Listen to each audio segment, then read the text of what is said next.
Entonces, en el día de hoy vamos a continuar con una revisión adicional de enfoque del paciente con dolor articular para aclarar algunos puntos y reforzar la revisión que hicimos en el día de ayer.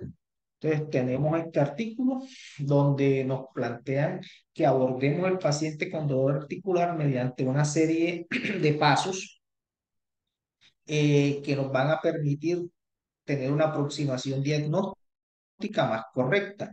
El primer paso sería determinar si el dolor que presenta mi paciente es articular o no es articular.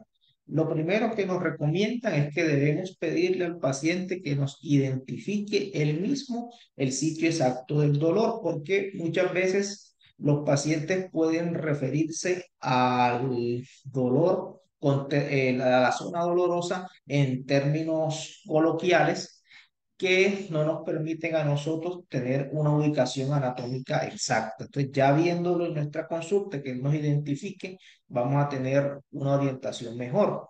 Segundo, el dolor articular presenta un dolor exquisito en la zona articular, mientras que el dolor periarticular suele ser mucho más difuso. Y en tercer lugar, la limitación, cuando el dolor es netamente articular, se limitan todos los rangos de movimiento, mientras que en el dolor periarticular el paciente conserva la movilidad en algunos arcos de movimiento, mientras que en otros puede estar limitado de forma parcial o total. El segundo paso es determinar si existe inflamación o no existe inflamación. Entonces, buscar al examen físico y al análisis del paciente la presencia de edema, calor y en algunas raras ocasiones el enrojecimiento. En cuanto a la rigidez matinal, en el compromiso inflamatorio, esta tiene una duración por lo menos mayor a 30 minutos. Algunas otras literaturas lo describen como 60 minutos. Y en el transcurso del día, nuestro paciente puede referir el fenómeno de gelificación, que es una sensación de espasticidad que el paciente presenta cuando demora mucho tiempo sin actividad. Ese fenómeno de gelificación en los pacientes con dolor no inflamatorio tiene una duración muy corta de unos pocos minutos, mientras que cuando el compromiso es inflamatorio suele ser mucho más prolongado. Y otro factor para diferenciar es que la rigidez matinal, cuando el dolor es de origen no inflamatorio, suele ser, suele tener una duración de unos pocos minutos. El punto de corte que nos coloca acá el artículo son 30 minutos, menos de 30 minutos. Esta tabla nos presenta eh, dolor articular inflamatorio, dolor articular no inflamatorio y un tercer ítem como inflamatorio no articular, cuando hay compromiso de la bursa, de los tendones. Entonces, en cuanto a dolor inflamatorio, vamos a buscar la presencia de calor, edema o hinchazón, el enrojecimiento que muy poco va a estar presente en los pacientes con dolor inflamatorio y la sensibilidad que va a ser exquisita sobre la línea articular. El tercer paso para abordar mi paciente es si el problema que está presentando es agudo o es crónico. Entonces, para esto tenemos un punto de corte de 6 semanas. Más de 6 semanas ya lo clasificaremos como crónico y menos de 6 semanas lo clasificaremos como agudo. Eh, Cuando nos enfrentamos a un proceso agudo, debemos sospechar artritis por cristales, traumas, artritis séptica y antes de pensar en que nuestro paciente esté debutando con una enfermedad crónica, haber descartado estas etiologías. El patrón, con respecto al patrón, vamos a determinar la simetría. Debemos comparar si la articulación contralateral está afectada. Si es la rodilla derecha, sería afectación de la rodilla izquierda, o si articulaciones que comparten el mismo grupo articular, como sean interfalángicas o metacarpofalángicas, del lado contralateral también se encuentran afectadas. El número de articulaciones afectadas, si es una articulación, se considera un dolor monoarticular; si es de 2 a 4 articulaciones, oligoarticular; y de 5 a más articulaciones, ya lo definimos como poliarticular.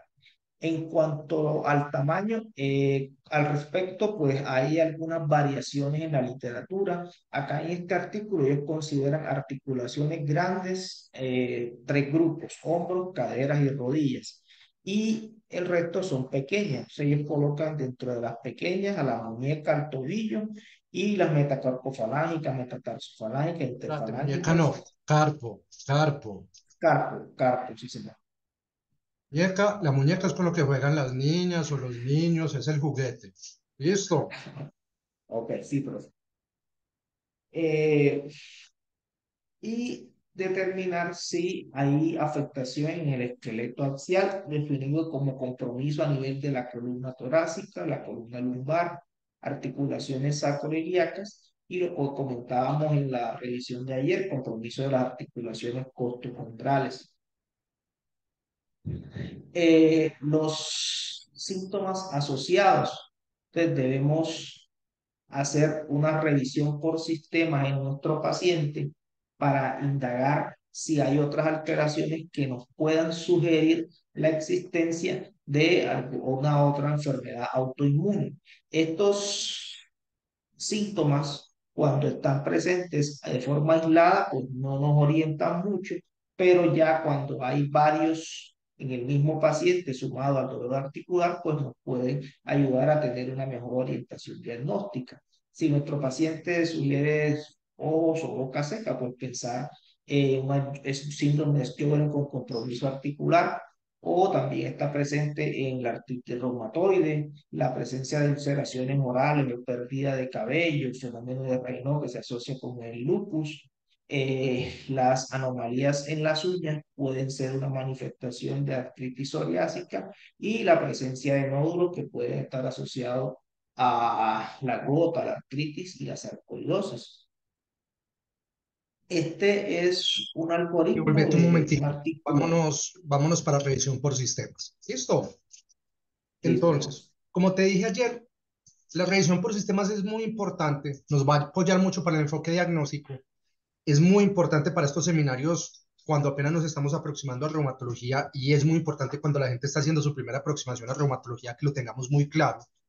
Pero desafortunadamente una buena revisión por sistemas requiere conocimiento de reumatología y requiere mucho conocimiento de reumatología para uno ir a buscar los síntomas que se pueden asociar a enfermedades que pueden causar manifestaciones osteomusculares.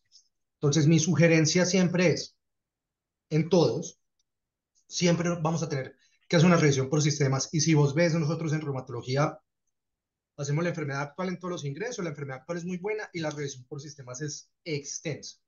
Puede que uno en el papel ponga no hay otros síntomas, pero la revisión, sobre todo cuando es un ingreso, es extensa. Mi sugerencia siempre es llevar un orden para que uno no se le olvide ningún órgano o sistema. Hay gente que lo hace por órganos y sistemas: sistema cardiovascular, hace las preguntas cardiovascular; sistema gastrointestinal, hace las preguntas gastrointestinal; neuropsiquiátrico, hace las preguntas neuropsiquiátricas. Yo no estoy diciendo que yo lo haga mejor que el resto, sino que como yo maté este problema en mi vida, es ir de punta de la cabeza a punta de los pies, y lo que me vaya encontrando de ahí para abajo lo voy preguntando. Entonces, punta de la cabeza, ¿qué hay ahí? El pelo. Señora, ¿ha tenido caída de cabello o tiene áreas con alopecia, sin pelo? De ahí que me sigue, los ojos. Señora, ¿ha tenido ojo seco o ha tenido ojo rojo, episodios de ojo rojo doloroso? De ahí para abajo, nariz. Señora, tiene ulceraciones, pensando en lupus; tiene tapones de moco con sangre o tiene sinusitis crónica, pensando en vasculitis. De ahí más o menos, ¿qué hay por ahí? Las orejas. Señora, ¿alguna vez se le han hinchado las orejas, se le han puesto rojas o calientes, pensando en policondritis? O señora, ¿ha tenido alteraciones auditivas, no escucha bien o perdió la audición de un momento a otro? Piensa uno en vasculitis. ¿Qué más hay para abajo? Parótidas. Señora, ¿alguna vez se ha puesto cachetona, como con paperas, pensando en parotidomegalia? porque parotidomegalia, síndrome de Sjögren, sarcoidosis, enfermedad por IgG4, incluso tumores.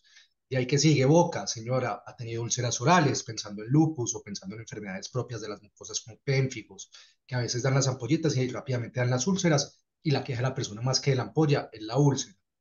Señora, ha tenido boca seca o dificultad para tragar o ha tenido disfagia, pensando ya sea en síntomas secos o en disfagia cuando estamos hablando de miopatías inflamatorias. De ahí para abajo, cuello, señora, ha tenido carotidinia, ha tenido dolor en la parte anterior del cuello, se ha sentido masas. De ahí para abajo llegué al tórax, entonces empiezo. Yo realmente empiezo por lo respiratorio. Ha tenido tos, tos con sangre, ha tenido ahogo, ha tenido dificultad para respirar, dolor cardiovascular, ha tenido dolor en el pecho, ha tenido palpitaciones. De ahí me quedo, generalmente yo me quedo en tórax y de una vez en tórax hago la pregunta de claudicación. Ha tenido dificultad para cepillarse, para cogerse del bus, para peinarse. Y ahí generalmente, como viste, se me olvidó sensibilidad en cuero cabelludo, pero como cojo la de claudicación, estoy pensando en vasculitis en señora. Ha tenido dolor cuando se peina, dolor cuando se toca la temporal.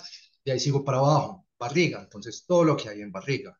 Realmente, gastrointestinal. Entonces, señora, dificultad para tragar, regurgitación de alimentos, síntomas de pirosis, pensando ya sea en miopatías inflamatorias o en esclerosis sistémica. Más abajo, señora, ha tenido diarrea, ha tenido deposiciones con sangre, pensando en enfermedad inflamatoria intestinal. Ahí en la barriga están riñones, entonces dolor torácico, cambios en la coloración de la orina, que esté orinando menos, orina muy espumosa. Ahí también está la parte de genitales, entonces ha tenido úlceras genitales, ha tenido secreción uretral, y una vez generalmente hay en genitales, entonces me acuerdo de una vez de la parte de ginecobstetricia, y muchas veces ahí ya pregunto de una vez, fecha de la última menstruación, a veces algo de una vez de lo ginecobstétrico ahí, ha tenido partos complicados, ha tenido abortos, ha tenido amenazas de parto pretérmino, de ahí sigo bajando, por ejemplo, cuando hay dolor lumbar, señora, en la parte de los esfínteres, ha tenido incontinencia urinaria, incontinencia fecal, o ha tenido tenesmo, ha tenido retención urinaria, retención de fecal, o no ha tenido deposiciones, tiene paro de fecales, y ya de ahí sigo para abajo. Entonces, la parte de debilidad, ha tenido debilidad en miembros inferiores, tiene parestesias, tiene dificultad para mover los dedos, tiene dificultad para mover los pies. Ya cuando llego a puntas de dedos, ahí me acuerdo de piel. Entonces, ha tenido brotes en la piel, ha tenido algún dedo azul o ha tenido cambios de coloración en las manos con el frío. Entonces así no se me pasa a mí nada. Así lo hago yo. Si vos lo querés hacer No. por sistemas, hazlo por sistemas, pero que nunca se te pierda un orden porque a uno se le van pasando cositas. Y a veces son cositas que, si es una osteoartritis, es obvio que es una osteoartritis, un fenómeno de Raynaud no te va a cambiar mucho la vida y probablemente la señora no la tenga, pero si es una mujer joven con cambios en la piel, el fenómeno de Raynaud o la parotidomegalia o el ojo seco te va a orientar a ciertas cositas. Ok, profe. Sigamos. Tenemos este algoritmo que hace parte de un artículo titulado Abordaje del paciente con sospecha de patología reumática. Ellos parten pues, de que el paciente consulta con dolor articular, luego definir si es inflamatorio o no inflamatorio, de acuerdo a lo que hemos conversado. En el caso de que sea de características no inflamatorias, pues si es monoarticular, pues pensar en osteoartrosis o un trauma, una necrosis vascular. Si es poliarticular, osteoartrosis, fibromialgia. Si Ojo, hay de ahora en inflamación, adelante, nombre oficial de la artrosis, osteoartritis, porque la o- osteoartritis tiene un fenómeno inflamatorio local. No es inflamación sistémica como nosotros la consideramos, pero ya la parte de fisiopatología ha avanzado mucho, entonces de ahora en adelante osteoartritis. ¿Yo qué hago con los pacientes? osteoartritis. Señora, aunque el nombre oficial es osteoartritis, le vamos a decir artrosis para que usted nunca se me vaya a confundir con artritis reumatoide. ¿Listo? Pero Listo, para profe. nosotros la artrosis ya no existe, existe es la osteoartritis.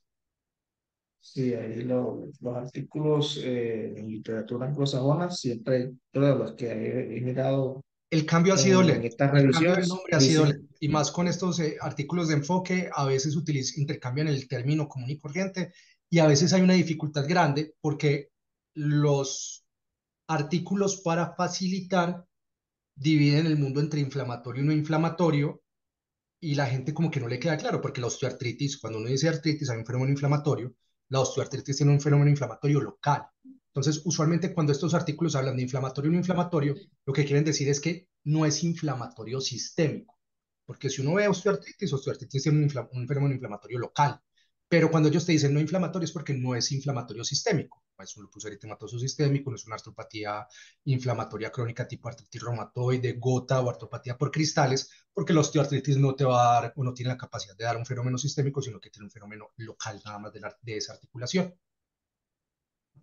Ok, Ellos es difícil, es maluco porque los artículos, los muy buenos están muy viejos, ya después hay un intentón de cambio de, de nomenclatura o de cómo lo llamamos, porque vamos aprendiendo más de las cosas, pero sí queda eso en esta literatura de enfoque del dolor articular que a veces lo puede enredar un poquitito, pero vamos muy bien.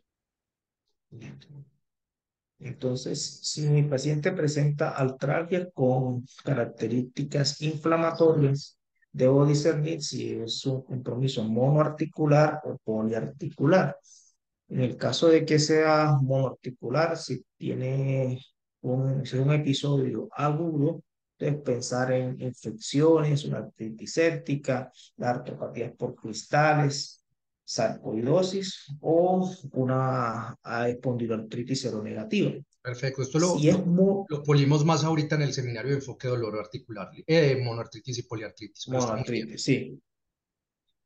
Si es monoarticular con un compromiso de más de 6 semanas, casi daría como crónico, pues también algunas infecciones, la espondiloartritis, Pregunta, sarcoidosis y yo sé que es más del enfoque de monoartritis, pero que ya lo mencionaste. Las infecciones que uno piensa en un compromiso monoarticular crónico son las mismas infecciones que uno piensa en un compromiso monoarticular agudo. no, profe, Las etiologías son diferentes. Perfecto. Lo son profundizamos más diferentes. ahorita. Súper bien la respuesta. Ahorita profundizamos. Aquí me llama la atención, ellos colocan en monoarticular crónico por cuerpo extraño y en la lectura que estuve haciendo, describen las heridas por espinas, que Ujú. la manipulación en jardinería y a veces la punta de la espina se aloja ahí en la articulación, pues no usa la protección adecuada y con el transcurrir de la semana va generando una respuesta inflamatoria ahí localizada y como es un material vegetal, muchas veces no es posible observarlo en la radiografía o en la tomografía. Entonces, Esa hasta punta que de no se hace la ecografía impresionante. resonancia, Sí. Entonces, mira que es muy no sé. importante porque suena muy chistoso, pero esto nos viene a reforzar que tenemos que hacer el enfoque muy organizado para evitar esas cosas. Te lo digo, experiencia propia. Alguna vez en algún lugar en mi época de formación tuvimos una interconsulta, un paciente con una monoartritis aguda mientras estaba hospitalizado, paciente joven. Uno lo primero que piensa es gota. Llegamos, lo vimos, lo revisamos, lo interrogamos. El paciente tenía una paraplegia. O sea, el paciente no tenía sensibilidad de ombligo hacia abajo. Lo interrogamos, yo le cuento, me habla un paciente hospitalizado, monoartritis, la primera opción es gota, llegamos, lo pinchamos y salió sangre. Pucha, la gota usualmente no daba un líquido sinovial hemorrágico. Y cuando el recuento celular no era inflamatorio. Y en monoartritis enfocamos más eso.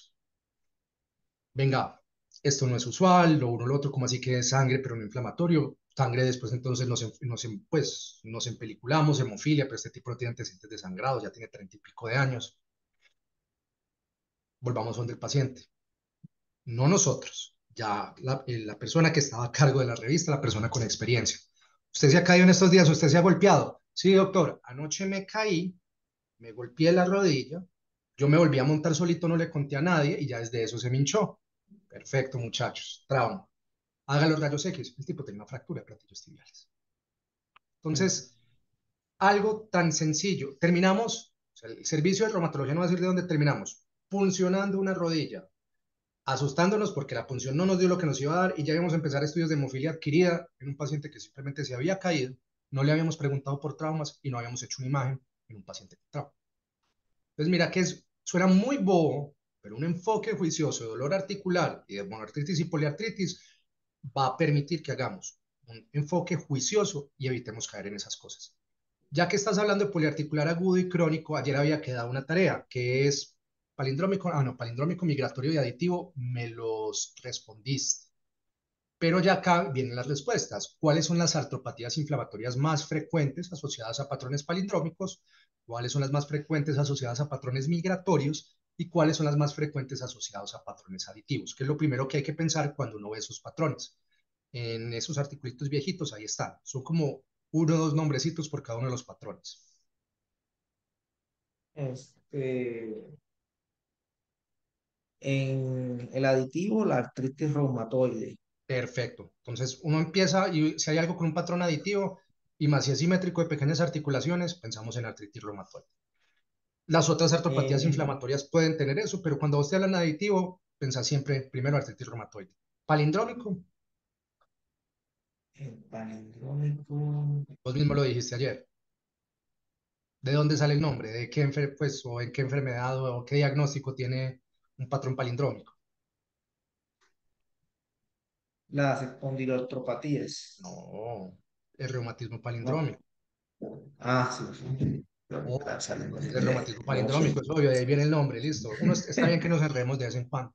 Ojo que muchos de esos reumatismos palindrómicos, ya cuando hagamos algún día el seminario de artropatía inflamatoria tipo artritis indiferenciada, muchos de esos patrones palindrómicos son artritis reumatoides tempranas. Listo. Entonces, siempre que hay un patrón palindrómico, si la persona tiene menos de 50 años, uno va pensando en artritis reumatoide. Si la persona tiene más de 50 años, uno también piensa en artritis reumatoide, pero que no se nos vayan a pasar las artropatías por cristales, sobre todo la artropatía por cristales de pirofosfato de calcio, que a veces puede dar un patroncito palindrómico. Listo. Y la Listo, migratoria, entonces. Las espondiloartropatías, pues, ¿cuál? migratorias. Sí. La espondilotropatía, sí. Hay algo que me gusta más. Mujer joven que tiene una artritis migratoria. ¿Qué es lo primero que pienso? Aguda.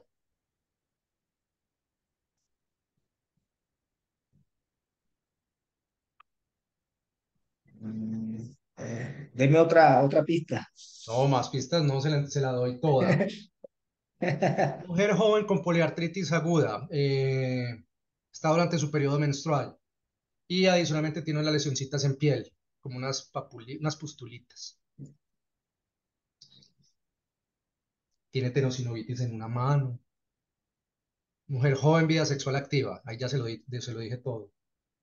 Ok. Ojo, vámonos para el enfoque de Las, poliartritis. Vámonos para el capítulo de poliartritis. En las poliartritis aguda, ¿cuáles son las etiologías más frecuentes? Que eso fue pregunta de ayer. las infecciosas. Perfecto. Las poliartritis agudas, cuando yo estoy hablando de poliartritis aguda, lo más frecuente es la etiología infecciosa. De las Sí. infecciosas, en poliartritis aguda, no se me quede con el caso clínico que le acabo de dar. Poliartritis aguda, infecciosas. Dentro de las infecciosas, ¿cuáles son las etiologías más frecuentes de las infecciosas que den poliartritis aguda? Eh, infección por parvovirus B19. Virales, eh, perfecto. el- Parvo, Zika, las, chikungunya, todos los virus. Listo. Generalmente los todos más los famosos virus, son sí. parvovirus, chikungunya, Epstein-Barr, Zika. Ahí puede estar VIH, hepatitis B, hepatitis C, pero realmente esos arbovirus y los parvovirus son los más frecuentes, incluso adenovirus, pues influenza. Muchas veces terminamos no identificando el virus. Listo. Ahora, eso es para todas las poliartritis. Pero cuando yo estoy hablando de una artritis migratoria, quédate en el capítulo de poliartritis, ¿cuál es uno de los diagnósticos diferenciales en personas jóvenes sexualmente activas? Eh, la artritis asociada al Neisseria gonorrhoeae. Eso. Entonces, ojo, patrón migratorio, sobre todo si es una persona joven. Tenga o no tenga conductas de riesgo, porque muchas veces a la gente le da pena y nos ha tocado que hemos dado mil vueltas y ya un rato después la persona acepta. Ojo, poliartritis migratoria o una artropatía migratoria aguda, sobre todo una persona joven, Neisseria gonorrea hasta que se muestre lo contrario. Ojo que les gusta hacer mucho tenosinovitis y ojo que pueden darle unas lesiones en piel, que pueden ser unas papulitas, unas pustulitas que si uno no las busca no las encuentra. Entonces, ojo, porque es de los poquitos casos en que no le hacemos mucho caso a infectología y ponemos antibiótico terapia empírica, porque la Neisseria gonorrea a veces es difícil de aislar y vos, no, sí, mañana le pincho la rodilla y esa rodilla no está inflamada y resulta que hoy está inflamado una metatarsofalágica que es bien difícil de pinchar y que tiene bien poquito líquido. ¿Listo? Listo, No se te profe. puede olvidar nunca esos patrones, porque mira la importancia de lo que hablamos ayer de los patrones, porque de ahora en adelante vos y yo hablamos nada más en patrones. Entonces, si yo te digo, esta mujer tiene una poliartritis inflamatoria crónica, aditiva, de predominio de pequeñas articulaciones, simétrica, ¿en qué es lo primero que pensás? Artritis reumatoide. Perfecto. Si yo te digo, esto es un hombre con una oligoartritis asimétrica de grandes articulaciones en miembros inferiores, tiene la rodilla y el tobillo inflamaditos y ha tenido dolor inflamatorio lumbar, parece que tiene compromiso axial y tiene dolor también costoesternal. ¿En qué pienso? Espondiloartritis. Perfecto. Si te digo, este señor es un señor de 60 años que viene con rigidez matinal desde hace 6 semanas, una rigidez matinal más de 60 minutos, de predominio en hombros y caderas, le da mucha dificultad levantarse en la mañana, pero por el dolor y la rigidez. ¿En qué pienso o qué patrón es? Polimialgia reumática. Perfecto, un patrón polimiálgico. Hay que hacer todo el diagnóstico Patrón diferencial. polimialgia. ¿Qué pensás? Es polimialgia reumática. Mira, es que esta señora tiene 55 años, viene con un patrón palindrómico desde hace más o menos 4 a 6 meses, compromiso de articulaciones pequeñas, metacarpofalángicas a veces metatarsofalángicas. ¿Cuál es el nombre que se le da a eso? Reumatismo palindrómico. Reumatismo palindrómico. Ya hemos aprendido más y muchos de esos reumatismos palindrómicos son artritis reumatoides tempranas, algunos pueden ser pseudogota y hay un montón de diferenciales, pero mira que vos ya con el patrón vas viendo a ver a dónde voy a buscar y qué le voy a pedir. Por ejemplo, a esa señora lo primero que le vamos a pedir no son sanas, o al pelado de la oligoartritis, lo primero que le va a pedir no es un factor reumatoide, un anti-CCP. ¿Listo? Y Listo, si vos profe. metes ahí la revisión por sistemas, pues esos patrones articulares los nutro mucho con mucha mayor información. Entonces el mismo, ahora le cambió un poquito. Mira, tengo una joven, una poliartritis simétrica, crónica, ojo seco, boca seca y de vez en cuando me hace parotidomegalia. Y tiene un factor reumatoide positivo muy alto, pero un anti-CCP negativo. ¿Qué podría ser? ¿Me la repite, profe? Mujer joven, poliartritis crónica, simétrica, ojo seco, boca seca, parotidomegalia intermitente, un factor reumatoide en títulos muy altos, en 400, pero un anti-CCP negativo. ¿Qué podría ser?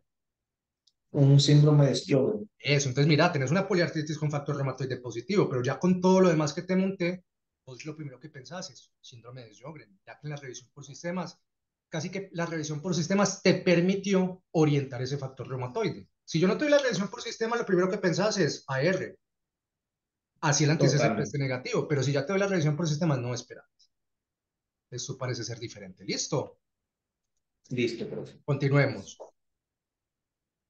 Estas son unas memofichas que aparecen publicadas en una página cortesía del servicio de la Universidad de Antioquia. Entonces, ellos nos plantean unas preguntas para orientar el caso en el enfoque del paciente con dolor articular. Entonces, ¿qué es lo primero que debemos diferenciar? Descartar que el paciente tenga dolor periarticular. Entonces, basado en que el dolor articular es más específico en cuanto a su localización y a los signos inflamatorios y presenta limitación de movimientos activos y pasivos, mientras que el dolor periarticular es un dolor más difuso y la limitación es solamente de los movimientos pasivos. Eh, para diferenciar inflamación de no inflamación, las características del dolor inflamatorio es que este dolor pues mejora con la actividad, empeora con el reposo, tiene una rigidez matinal mucho más prolongada, mayor a 30 minutos, y vamos a encontrar los signos inflamatorios al examen físico, el edema, el calor y en menor proporción el rubor. Bueno, la definición de oligopoliarticular, ya la habíamos comentado. Algo que me llamó la atención es en cuanto a la duración. Ellos hacen una diferenciación de menor de 3 semanas, lo consideran agudo, entre 3 y 6 semanas subagudo y más de 6 semanas lo consideran crónico. Eso va a Es depender una de la pequeña literatura. diferencia. Y como te dije ayer, Sí, incluso hay textos que dicen que crónico es más de 3 meses.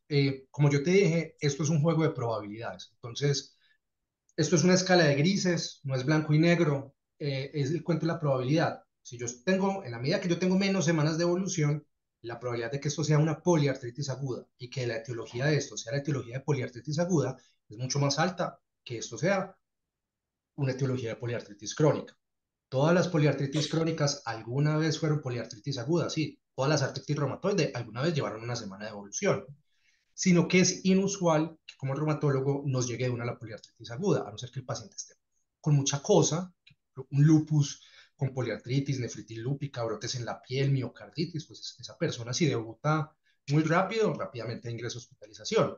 Usualmente estamos más acostumbrados ¿a qué? Que el paciente agudo está en hospitalización, que el paciente crónico está en consulta externa. Entonces, en consulta externa, usualmente, usted dice, señora, usualmente hay más de 6 semanas. Yo lo primero que me voy a enfocar con usted es buscar las causas crónicas. Yo a usted no le voy a pedir una prueba de parvovirus de entrada, no voy a pensar como que su primera opción va a ser una Neisseria gonorrea, porque por acá que llevamos más de 6 semanas de evolución. Mientras que en urgencias es otro camello. En urgencias, si me toca, venga señora, ¿cuánto tiene? Uy, más de 6 semanas. Es poco probable que esto sea un parvovirus, es poco probable que esto sea un Epstein-Barr, es poco probable que esto sea una Neisseria gonorrea. Yo a usted la voy a enfocar más para el lado de las poliartritis crónicas. Venga, usted tiene nada más 2 semanas de evolución. Puede ser un lupus, puede ser una artritis, pueden ser mil cosas, pero venga, ha tenido brotecitos en la piel, ha tenido fiebre. Hay gente que haya estado enferma en estos días. Usted trabaja con niños, algún niño en su casa que haya estado enfermo en estos días. Por ahí, si tiene citopenias, uy, puede ser lupus, puede ser parvovirus. Esa señora no se me va sin hacer una prueba de parvovirus. Probablemente también le pida Susanas porque mujer joven, leucopenia y poliartritis, hay que pensar en lupus. Pero no se me puede olvidar el parvovirus. No se me puede olvidar, venga, que no sea un antirretroviral agudo, VIH, venga, que esto no sea una manifestación de hepatitis B o hepatitis C. Estoy llena de neuropatías, hombre, puede ser un linfoma, pero venga, hagamos un Epstein-Barr. ¿Sí ves? O Sí, venga, señor. tiene una artritis migratoria ahí rara y tiene 2 semanas de evolución, venga, has tenido relaciones sexuales sin protección, has cambiado de pareja, has tenido secreción uretral, a vos aunque me digas que no hayas tenido relaciones sexuales sin protección, te voy a pedir cultivos para la Neisseria gonorrea en genitales. Vamos a ver qué articulación pinchamos. Y sé que no solamente le pido cultivos para bacterias usuales, sino que pido medios de cultivo para Neisseria gonorrea. Voy a ver si pido PCRs o film arrays para que me detecten Neisseria y clamidia. ¿Sí me entendés? Va a cambiar lo que yo voy a Sí, hacer. Entonces, mira que está bien. Ellos tienen un esquema de agudo, subagudo, crónico. A mí no me gusta mucho utilizar el subagudo porque no me da mucho. Hay gente que le da más. A mí es más, entre más te vas acercando a 6 semanas y me pasas de las 6 semanas, tu probabilidad de crónico es mayor. Y me voy por las crónicas primero. Entre menos tengas de 6 semanas y más te me acerques a un momento cero, pues más voy pensando en cosas virales. El lupus puede ser muy explosivo, sí, pero usualmente esas cosas con mucha fiebre, cachetirrojas, con mucha artritis, hombre, ojo, puede ser un parvo. Un parvo no necesita cloroquina, a no ser que el parvo me induzca una enfermedad autoinmune, o que me aparezca alguna complicación autoinmune que el parvo la tiene que tener y que también eso me sirve para yo saber qué voy a ir a buscar de complicaciones. Calma, no hay afán, no me voy a excitar por un pulso de metilprednisolona, voy a empezar a pensar en ciclofosfamida rituximab para esta joven. Puedo esperar y ver si no hay ninguna amenaza de órgano, disfunción de otro órgano, ir terminando de completar los estudios de forma juiciosa. Listo, listo. perfecto. ¿Qué más? Por último, bueno, esta tabla estaba en uno de los artículos que tenemos en la nube. Nos presenta la proporción en que las diversas etiologías se diagnostican en los pacientes que consultan por dolor articular y vemos que la osteoartritis es con mucho pues la causa más frecuente, seguida de la artropatía por cristal en la gota. En tercer lugar aparece la osteoporosis Porque esa y en osteoporosis cuarto lugar, usualmente es o detección incidental o fracturas por osteoporosis, porque la osteoporosis por sí solita no duele. no debería darle ese señor.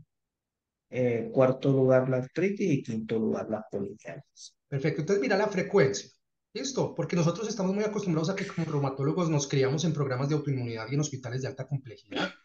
Nosotros somos los indicados para hacer el diagnóstico diferencial y decir, tranquila, usted es una osteoartritis muy molesta, muy importante, necesita manejo, pero no amenaza la vida. Ojo, o sea, vos vas a ver mucha gota, entonces, o es gota, le vamos a dar manejo, pero esto no le vamos a poner metotrexato y esto le va a pedir un factor reumatoide de unos años. ¿Listo?